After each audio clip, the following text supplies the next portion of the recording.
So this is more of a question for you guys. I've been checking out Nikon's site and I saw that the Z6 site has been updated and it has some more video information on it.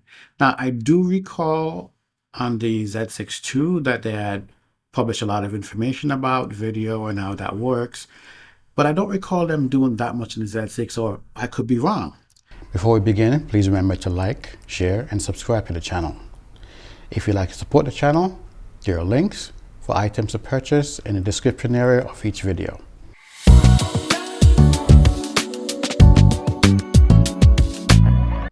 Was there all that information there about those cameras? Well, specifically the Z6. And the reason why I'm asking this question is because I've been looking at some of my old photographs on my Z6 and Z6 II and videos that I've taken with them. And, as someone who's starting out and didn't know much about the camera, to me, it seemed pretty fine. I know I did leave Nikon for a bit and went to Sony cameras, and I know one of the main reasons because I was starting to travel and everybody was doing vlogging, and I figured let me try that out. But the camera didn't work very well in those situations. For photos, not an issue.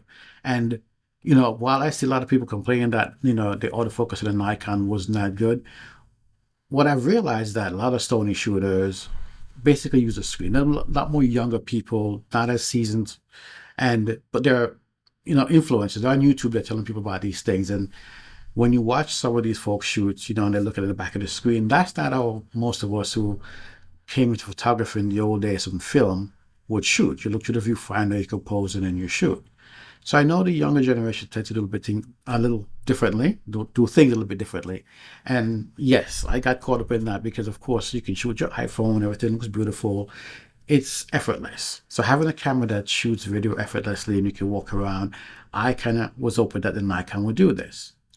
What I'm starting to realize since getting the Z8 is that watching the videos on Nikon creators that have been shooting with the camera, a lot of them use gimbals. And while we complain that we have no flip out screen, it seemed like Nikon more designed the camera for the creator, the content creator, the filmmaker, the person who's behind the camera that's utilizing the camera to make videos, films, content. So maybe we've been looking at this from the wrong point of view. Maybe we got influenced. We got caught up in the hype that, hey, our camera isn't that good because it doesn't do all these things. Now, on the photo side, I will admit that the reason why I had no issues, my D200 all the way up, the D50 all the way up to D500, single point. I put my point where I want to be the focus. If I'm shooting a model, I'm shooting a person, the point is right there and then you shoot. I think the younger generation want things faster. Everything is fast these days. And you have that tracking thing that kind of grabs the eye, but kind of grabs the body at the same time. I remember my D300, we had 3D focus. It was different than the 3D focus now, 3D tracking that I could use to track like people running on the field, birds in flight, and it worked fairly well. Seeing what the Sony did, yeah, it's fantastic. It worked well. Wanted to try that feature on the Z6 and on the Z6 II, the experience was mixed. So I would go back to single point autofocus, which I will say this, don't fail me. It doesn't fail me when I go that way because, all the computing power is into that one point. It focuses, tracks. I've seen some people say the eye autofocus isn't great, that it'll get the lashes and so on. But, usually if you kind of look through the viewfinder and you kind of miss something, you can always tweak the lens a little bit and dial on the eye. So that's never been an issue for me. It's been the video side. And the more and more I've been looking at some of these older stuff from Nikon, I'm seeing that, when they did the Z2, they did a video on the site where there's a guy producing something and it was a whole system rigged up. For those of us who are doing photography, rigging out a camera, even today for me, I'm like, that's a bit much. But people who do film, they're rigging out the camera. Autofocus is not really a big thing for them. They use it, yes, because some people do. But for the most part, they're pulling focus with some kind of controller and get the job done.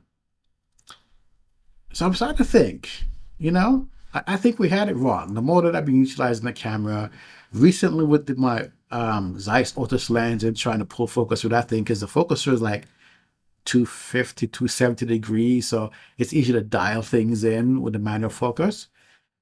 I think most of us who are trying to videos coming from the photo side have been really liking the Sony stuff the way it's kind of simple and easy. And of course, in a situation like this, you want it to work all the time. So, did we get it wrong?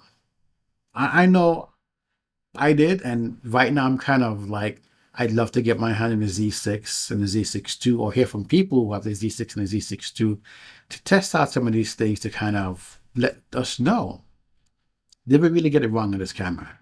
And the reason I say that is because I've seen more and more people today who are saying they should be Z6 and they have no issues and it works well for them, while there are a lot of us, well, some of us are online and saying, hey, it didn't work well for video. For me specifically, like I'm sitting here in front of a window with my light shooting. This is more been what I've been doing when I travel. And my Z6 II was failing me in some situations. If you look at like some of my early videos, it was filled with a lot of B-roll, text, and so on, because those were sections where the camera would lose focus. So I did what I had to do to make it work. But at times that I would want to show something and not have that issue, and it added more time to the editing process. And I just wanted to simplify things. So that's why I went with the FX30, which is what I'm recording right now. No, there's nothing wrong with the Z8. It's been hot here like 107 degrees, and I got hot carbon warnings on, and that's been the gist of it. But I've been taking outside shooting birds with a long lens on it, and I just didn't feel like taking it off. Z630, ready. Sorry, FX30. It's easy to set up right now. But going back, the ask you guys with the Z6 and Z6 II. If you saw the video I did about the electronic vibration reduction or electronic stabilization, and I found out that you had to set the camera to at least 1/250th of a second in order for that to work very well. That's on the Z8. I'm curious if the Z6 and the Z6 II was designed in a similar fashion. So you guys out there that have these cameras, if you could, check that out. Turn on electronic stabilization, EVR. Set your camera to manual mode, 1/250th of a second, as a shutter speed and whatever, aperture works to keep the light, give it proper exposure, and walk around with it. Just, you don't have to point at yourself, just point out the street, walk around with it, see what it's like. Share your findings in here, because I'm curious. And I've been thinking, well, I'd like to get a Z6 III if it comes with a fan inside of it. I did love my Z6 II because it was just a nice lighter camera. I love the grip. I carry the camera with just the grip, no strap. I haven't been using the strap for a while, and it just works out very well. So I'm kind of curious, are we getting it wrong? There are a lot of people out there who are looking for a starter camera, right? The Z6 II prices are like really nice. Z7 II prices. I still see Z6 out there, but I don't know if any are still on sale in shops. Maybe they are. I just don't know. But if you have something that's good, and in saying it's good, image quality is freaking fantastic. The thing that most people didn't realize, or still probably don't know, okay, if you never did video, you just get started with video on Nikon. The Nikon was the first camera with a Z6, Z7 that allowed you to do 10-bit. It wasn't internal, but external. It had N-Log. And if you were someone who wanted to record RAW, you could send the camera back to Nikon. They could upgrade the system for you, send it back to you. You could record RAW externally to a Ninja or Blackmagic RAW recorder. So the camera has been built for video for some time now. But YouTube have been plastered with Sony, and hey, they do everything great. I like the image quality on the Nikon. The screen is better than the A7 IV, A7 III. You'd expect a better screen, but again, autofocus became the big thing, and everybody kind of jumped in that. And we kind of forget that if you're doing video, you don't necessarily need autofocus at that level, but the Nikon Z6 and Z6 autofocus was decent, was good in most situations. Some people say they don't have any issues. There's certain modes you can set for it in a smaller box like we do on the Z8 to dial things into somebody's face and, you know, give it a better, what's what I want to use, a better chance of capturing the face and keeping in focus when you're doing, you know, talking head videos like this. So, did we get it wrong on the early Nikon Z6 and Z7 IIs? And those of you who have the camera right now and are doing video, you know, some of you probably thinking about the Z6 III, but have you really dived into what the capabilities are of the camera that you have right now? And I blame Nikon partially, especially for this, you know, electronic stabilization thing.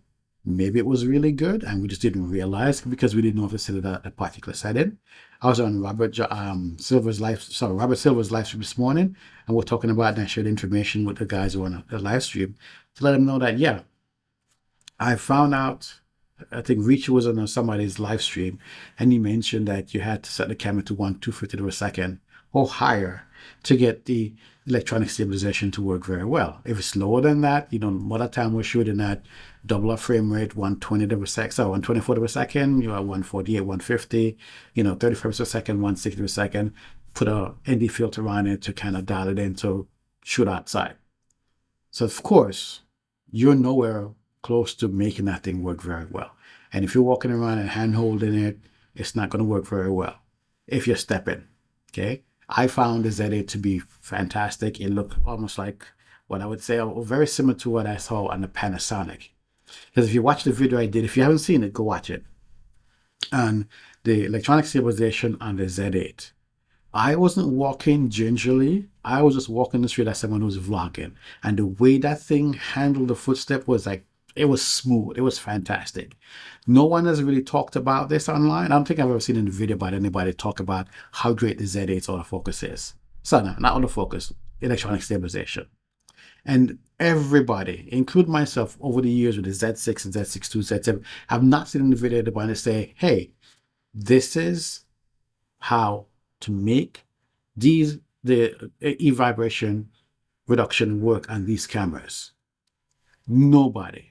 Everybody turn it on, utilize it, it sucked. Nobody wants to use it. So now that we know that there's a way to activate on the Z8, maybe it's the same thing on the Z6 and Z6 II.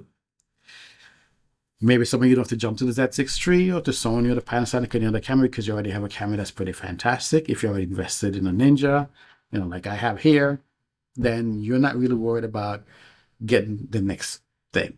If you're just starting out and you want to get one of these, it'd probably be a good starting point for price. I mean, a good price for a starting point for someone who's just getting into mirrorless, want to save some money, get their feet wet with a camera that works very well. All right.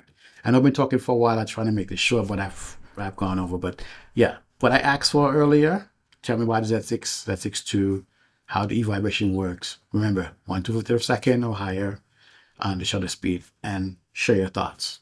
All right, guys. Thanks for watching the video. I'll see you in the next one.